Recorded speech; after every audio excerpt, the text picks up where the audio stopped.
Hello ladies and gentlemen, I am Pangolin Advisor and I'll be analyzing the United Empire's ships. The United Empire is perhaps one of the most powerful factions in Endless Space 2, with their outstanding economy, a great mix of affinity, traits, population bonus, all of that good stuff, very good quest line as well, and all in all, they are amazing. What's even better about United Empire, however, is perhaps their versatility. You can have 3, 4, 5 playthroughs as United Empire in a row and have every single one of these playthroughs feel completely different from the other.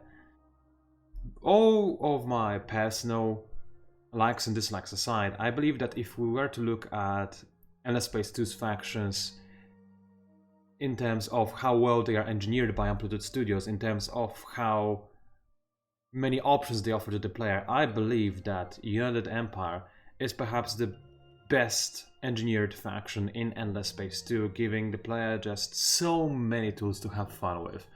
And for that reason, I think it's one of the best factions to start as if you begin your journey in Endless Space 2, the other being the Sophons. However, you might be now thinking, if the United Empire is so powerful, what about their fleet? Is it equally powerful? Is it more?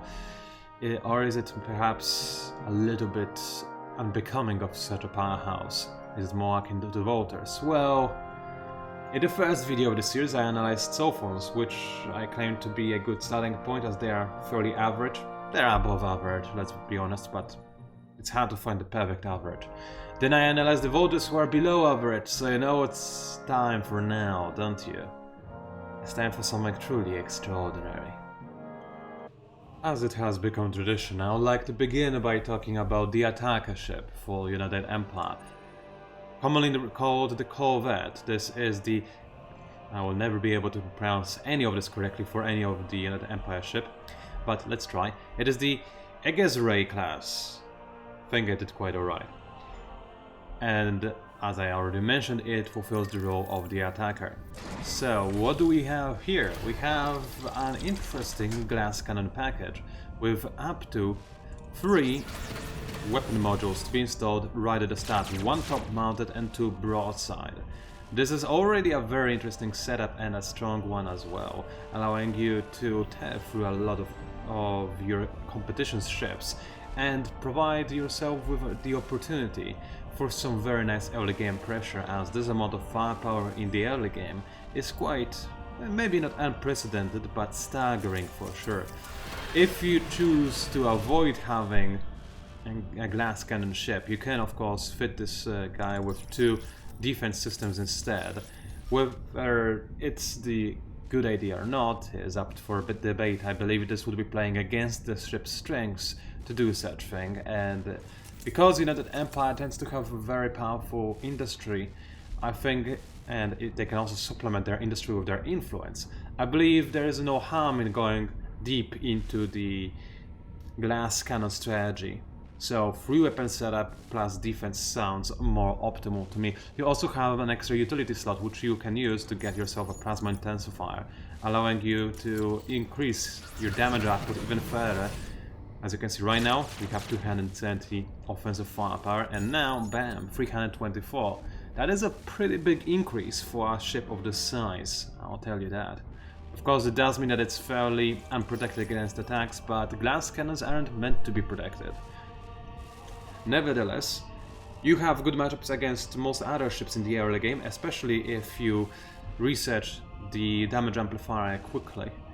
Meaning that, honestly, you should only be wary of other glass cannons that you might encounter in early game, that being Horatios, Hesios, and Riftbones. Additionally, I would also be very careful if you want to pick a fight against the Sophons, because their attacker ship in the early game is quite difficult to handle, if not to, maybe not impossible, but certainly this is the last target you want to pick for your ships. They will struggle very much against Sophon attackers. Now that we talked a bit about the ships and its amazing use in the early game, certainly a very good harass tool, how good is it later on once you get to upgrade it and reach middle or late game? Let's find out. As you can see, upgrading this bad boy changes you from a typical glass cannon into more of a mainstay Corvette, giving you potentially extra 2 defense modules and a weapon module. Of course, you could also use this module for utility. Whether you choose to do that or not is entirely up to you. If you find a utility module that allows you to deal even more damage, you could potentially keep this ship as a glass cannon, keeping it with just 1 defense slot. Although keep in mind, this will be risky leaving early game, because that's when people can start really to focus down on the ships of its kind. Nevertheless, this ship is quite stunning, not only because of its aesthetic. Of course, I am using an alternate skin right now, but it looks gorgeous, so don't judge.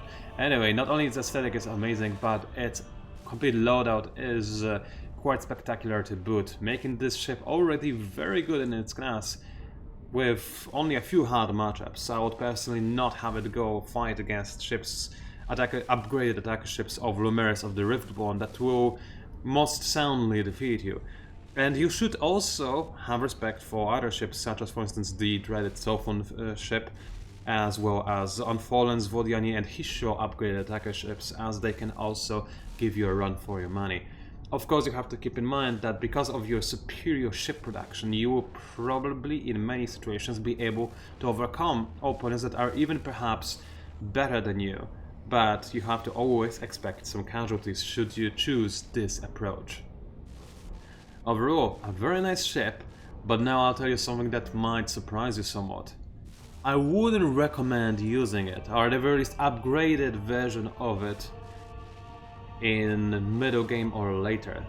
Having this ship in its basic version in early game is probably a good idea if you start close to another player, or pirates, or minor factions you choose to conquer, as the ship will allow you to do all of those things.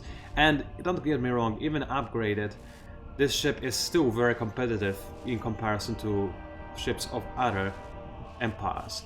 But the thing is, and that is truly incredible, is that while this ship in its own class is very good, in the entirety of the United Empire's fleet roster, it is somewhat obsolete, and that is saying something about the ships we are about to check out. So without further ado, let us have a quick look at them. We're now going to move over to the commonly called Escort ship, which is a protector ship of the Yeraner-class. That was easier than last time. Let's have a quick look at its statistics and see exactly what makes this ship tick. And there's a lot of that, trust me. So as you can see, as a standard we get a ship with 1 broadside weapon, which isn't the best. Of course, 1 weapon for a protector is considered standard, but that weapon being broadside does limit its usefulness somewhat. However, then look at its other virtues. This ship has 2 dedicated defense slots, 1 dedicated utility slots, and 1 defense/utility slot. This makes it for what I consider to be an example of what a protector ship should be, or at least one of the possible roles it can fulfill. This ship can be an excellent screen for your attackers in the early game. If you want to go for some early aggression, you need to look no further than that. Just give this ship a bunch of defenses, maybe even fit it with a basic flotilla shield as well to defend your smaller ships, if you can research this thing in the early game fast enough, which may sometimes be difficult and sometimes a bit easier depending on how you play as United Empire. If you choose not to go for flotilla shield, then obviously H-fueled fleet accelerator is also a good choice. Nevertheless, whatever you choose to go for, it will give you a ship that can be a very good match for your early game aggression and your attacker ship. Of course, you shouldn't make too many of those if you choose to be the aggressor, but the amazing thing about this ship is its versatility. Should you then decide to invade enemies' planets after succeeding in the early game aggression, you will not have the best ship to do it, but this ship will be at the very least somewhat capable of doing it, with having space for a total of 2 ground invasion modules, which isn't the best admittedly, but it will do in a pinch, and it will allow you to use up your victories in the early game somewhat. although it might be better to just raid enemies or use your fleet as a deterrent and to fight pirates. Nevertheless, this ship already in its current version is quite nice, but should you upgrade it? The answer is yes. Upgrading a Yeraner-class gives you access to an extra defense module, utility slot, and a defense/utility module, which I keep referring to as utility, but it's called support. Whatever, it means the same thing. Anyway, this makes for one of the tankiest protectors in the game. In fact, this is one of the 4 tankiest ships. And for that reason it makes for an excellent screen not only in the early game, but also in the middle and even late or end the game itself. It also uses very few strategic resources compared to some of the more obvious tanks for other factions, for instance the coordinators. Now, there are arguments against using protectors as proper tanks in middle and late game. And the argument is actually fairly simple.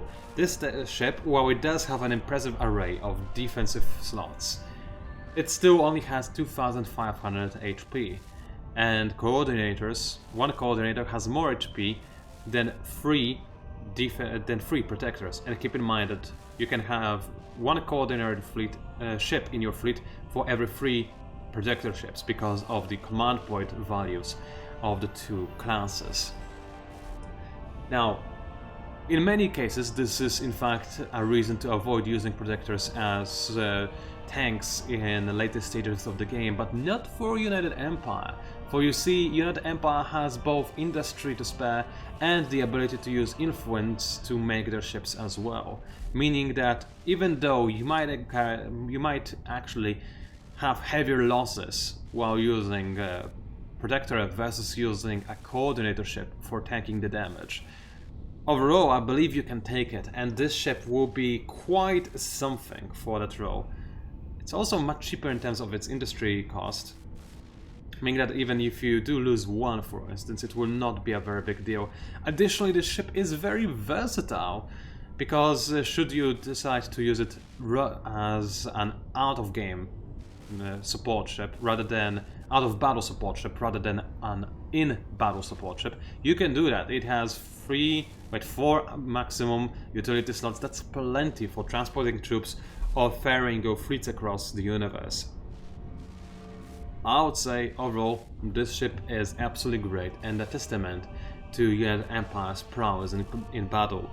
I would feel no shame in bringing those little guys alongside my carriers. They'll fit them nicely, and sure, they might be less tanky than your coordinator ships, but there will be a lot of them, and even though their weapons are not the most magnificent, they will do their job.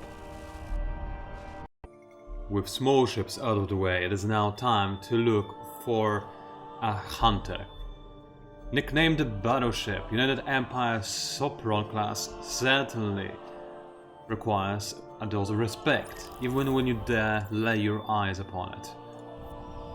It is a towering monstrosity, a very big ship in terms of just its sheer model size, a bulky guy with incredible aesthetic, especially with the alternative skin. Looks absolutely amazing. It reminds me a lot of the guys from the Matrix, actually, the ships from the Matrix. Nevertheless, this ship is quite something.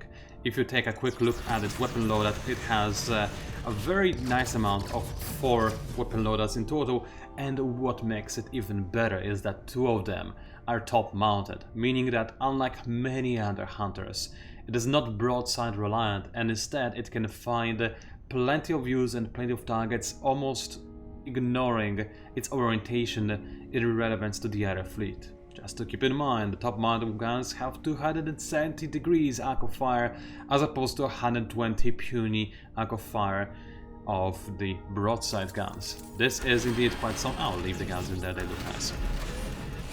Now, additionally, just to make it even better, you can have up to 3 defensive modules to make sure that your ship doesn't go down in a prolonged fight, and, very importantly, a damage amplifier that will allow you to destroy enemy ships even more efficiently than ever before. Overall, you have an incredible machine of destruction that is truly showcasing the might of the Emperor Zelevas himself. It is a fearsome beast indeed, but unupgraded, it will have more difficult matchups as well. It is so in an early game, I would say that the ship can definitely beat down the Aberquan Hunter, obviously, the Volder Hunter, Unfallen Hunter, Sopron Hunter, perhaps Lumeris Hunter, and probably Kraber's Hunter. Although, with the Kraber's Hunter you want to be careful. It is pretty much equally fearsome to your ship. You simply have the upper edge because you have more top-mounted weapons than the Kraber Hunter. So it really depends on your flotilla deployment, whether you actually have an advantage against the Kravers or not. What happens when you see a Riftborn Hunter? Well, I'll tell you, it happens exactly what should happen when you see an agent in the Matrix movie. You run. And you run fast. Cause you're way out of your league if you meet that. And what happens when you meet a Vodiani Hunter? Well, you don't have to run, but you really shouldn't bother attacking. You're not gonna be able to do it any harm. And should you insist on trying, you'll find out that that ship can actually do you more harm than you can dish out yourself. So you have two very difficult matchups, and the rest are more or less even with a few easy matchups. This is a very competitive hunter, similarly to your attacker ship. Let's have a quick look-see, however, what happens when you decide to invest even heavier into it and upgrade this bad boy. Doing so gives you access to obviously the large top-mounted weapon, same as with any hunter ship in the game, as well as a utility slot and weapon/defense broadside mount. Overall, this brings you actually ahead of the Cav, I would say, compared to some other hunters you might encounter, and this ship would stand tall against pretty much any threat it can find out there, making it quite dangerous and really a fearsome ship to meet in the field of battle. And generally speaking, most people would try to avoid fighting you. I mean, look at how menacing this guy can look. It is incredible. Truly a work of art, I dare say. This doesn't, however, mean that you are completely undefeated if you choose to upgrade your hunter ship. You should certainly respect Horatian and Fallen designs, upgraded ones of course, although keep in mind, you are better than them, but situationally you can still lose because of the quirkiness of their designs. So certain respect, but you should have the upper hand somewhat. You should avoid Hishon and Lumeris. They are the ones with the upper hand here, although you can still put up a good fight, also because of your good top weapon mounts. And finally, there are two ships that you should run away from, just like last time. The Riftborn and the Vodiani, except this time, last time you just didn't want to attack the Vodiani. Now if you see a Vodiani, you should do the same thing as you do when you meet a Riftborn. You run. Don't bother trying to fight. You're not going to win, I'm sorry. Now, this still means that this ship has very few equals in its class and is actually arguably one of the better hunters out of all hunters. But the question is, should you bother using it? The upgraded or the unupgraded version? My answer to that, obviously it depends on your personal playstyle, and feel free to experiment. I love to experiment. I often go against my own advice just to see what happens, and it's great, even if it is less optimal. And of course it can also surprise people if you play in a multiplayer. Playing off meta can have its perks. However, I will say that overall I don't believe that the United Empire Hunter ship is something you need to bother researching at all, both the upgraded and unupgraded version. And the simple reason for that is that in the early game you should probably get your attacker ship if you want to go for any sort of aggression or defensive maneuvers, and the attacker ship will do you just good. Moreover, by upgrading the attacker ship you automatically get the protector ship. I'll just show that to you real quick, there's no reason not to. With this research, as you can see, you get two ships for the price of one. So you will already have a good early game combat ship in the form of Egezrey. meaning that you don't necessarily have to research your, there we go, your hunter. You can, in my opinion, you can safely skip it and go for the next biggest fish. You carry a ship. And this will of course require you to put a little bit more research into Empire development, but it is by no means something you shouldn't be able to do, but it is very much dependent on your particular game. Let us now move on, however, to your coordinator. Nicknamed Cruiser, United Empire's coordinator is certainly an interesting ship. It is of the Sheredyn-class, which, I mean, you should all recognize the name. They even had their own faction in LSPace 1. Post-launch, of course, but nevertheless they still did. Now this is quite something, in that this coordinator ship packs a surprisingly good amount of firepower for an unupgraded ship of its class, allowing you to field not one, not two, but up to 3 different weapon modules or squadron modules should you choose to use those instead. Moreover, one of them is actually top-mounted, making you quite something. And do you want to know what the hilarious thing about this is? It's that if you then also fit this guy with as many defensive modules as you possibly can, and then maybe give it an amplifier or something, or maybe, yeah, something like that, then this ship, in a straight 1 vs 1 combat, can actually defeat the Umberquois and Vortress hunter ships, which I find just to be... it cracks me up, it really does. It's a true testament to how horrible those two hunters are and how amazing your coordinator is. It is a very good ship to pick up for your middle game. If you, as I mentioned, your attacker ship will have some hard matchups against other glass cannon attacker ships. So if you find yourself in such situation, you should research the Sheredyn-class as quickly as possible. Why? Because of its incredible weapon array. Not only its humongous amount of health pool is going to allow it to survive glass cannon onslaught, its 3 weapon placements will allow it to tear through enemy glass cannons, and the best thing about it is that because this is a coordinator ship, it will completely ignore enemy tanks, going straight for the meat of enemy glass cannon loadout. Anybody trying to use glass cannon strategy against the United Empire will soon realize that doing so will end their empire rather quickly. Now, as excellent as the ship is, we now have to ask ourselves the question if it is a good idea to upgrade it or not. As you can see, upgrading gives you more utility to work with, giving you a dedicated module, a defense/utility module, or support. I always call it utility, and I probably always will, but I think you know what I mean by utility.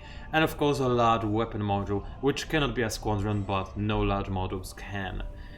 Now, in terms of overall amount of utility modules you can use, at maximum with upgrades you can have access to 5, which is, I would say, fairly standard for coordinator ships.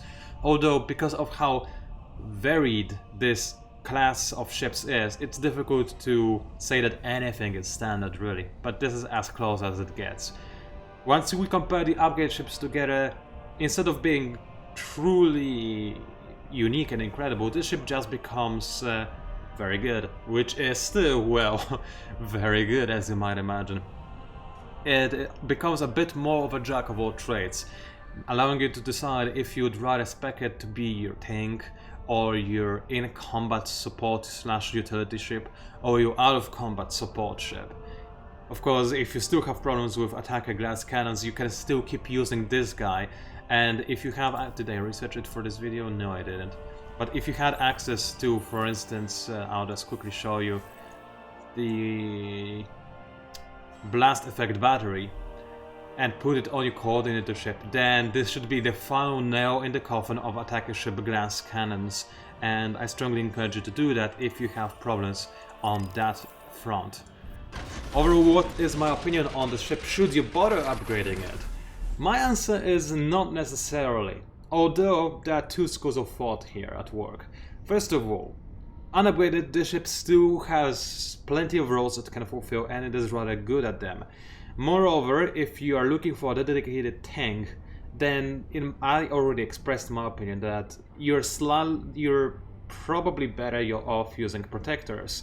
Although there is still a lot of argument to be made there, I personally prefer using protectors, but coordinators as tanks, they will definitely work for you as well. It is a bit of a matter of preference and a bit of a matter of specific games and your opponents and the like.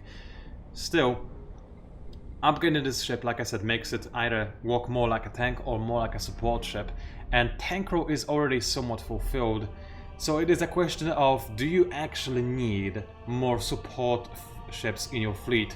Keeping in mind that protectors can also be decent support ships for you. If you're looking for something to ferry invasion forces across, having a Sheredyn-class would probably make it easier once it is upgraded. But nevertheless, I am still unsure if it is worthwhile investing an extra research into giving this ship extra modules. And honestly, I don't really think it needs them. It's pretty great without them. Adding them makes it more competitive against other upgraded coordinator ships, but do you really desperately need to do that? It's situational. It's up to you to decide. Let us move on. You do not know what fear means until you encourage a Dreadnought in combat. The largest ship of the United Empire's fleet, the carrier of the Zelevas-class, named after the Emperor himself. This is the ultimate weapon of destruction that will fundamentally change the gameplay as soon as you start fielding those onto the fields of battle. As you can see, this ship has an incredibly high amount of weapons that can be installed on top of it. A maximum allowing you to have 5, one mounted at the top and all of the rest being broadside weapons. Well, ultimately, one could argue that this is a downside, and I would agree that you shouldn't value broadside guns all that much, but with this many of them, I think this argument can become null and void, as this is just pure incredibleness and awesomeness that you are able to dish out this much damage on those many modules. Moreover, you also have up to 3 maximum defense slots, giving you that much needed survivability, and finally 2 utility slots to boot, allowing you to dish out more damage and avoid taking too much damage as well. The evasion increase you get from adamantine jammer or similar modules is very small, considering that carriers are notoriously bad in terms of evasion, but nevertheless it still helps. Without even upgrading this ship, there is a few enemy carriers that you should perhaps respect. Those carriers belong to Sophons, Horatio and Hishio. Hishio because of their superior gun placement, meaning that they'll be able to attack you from more angles in more scenarios, giving them the upper hand in some situations. As for Sophon and Horatio, if you do want to beat them down in late game with an upgraded version of carrier versus their unupgraded version of carrier, then you can still feasibly do that if you have technological advantage, even a slight one, and or simply possess better utility modules, because the Sophon carrier, for instance, will have 1 less utility module than you do and 1 more defense module, which is the source of well, the competition, I would say. And it is difficult to say in a vacuum which ship would defeat the other one in a straight 1 versus 1 combat without knowing what the technology level is. But now that we've talked about the incredibleness of this ship, let us now check it out in its upgraded version. My honest opinion is that it would be a sin not to upgrade the Zelevas-class. In terms of sheer amount of weapon modules, the damage it can pack, the punch that follows its very gaze, is just unbecoming almost of a human being, or a ship I suppose. It is incredibly damaging and one of the 3 most damaging carriers in the game if you simply count the weapon loadouts. However, there are of course other modules that you have to take into consideration, such as defense and utility, and upgraded version of this ship has plenty of room for both, making it just one of the most magnificent things you could possibly see once you are on the field of battle. It is truly extraordinary, possessing the firepower that will ban heretics all across the universe. There is perhaps just one carrier that you should respect, that deserves your respect, and that is the Sopron carrier. Again, we go back to that. And together with the Sopron carrier, United Empire's carrier is one of the two best carriers in the game in terms of being pure dedicated raw combat ship.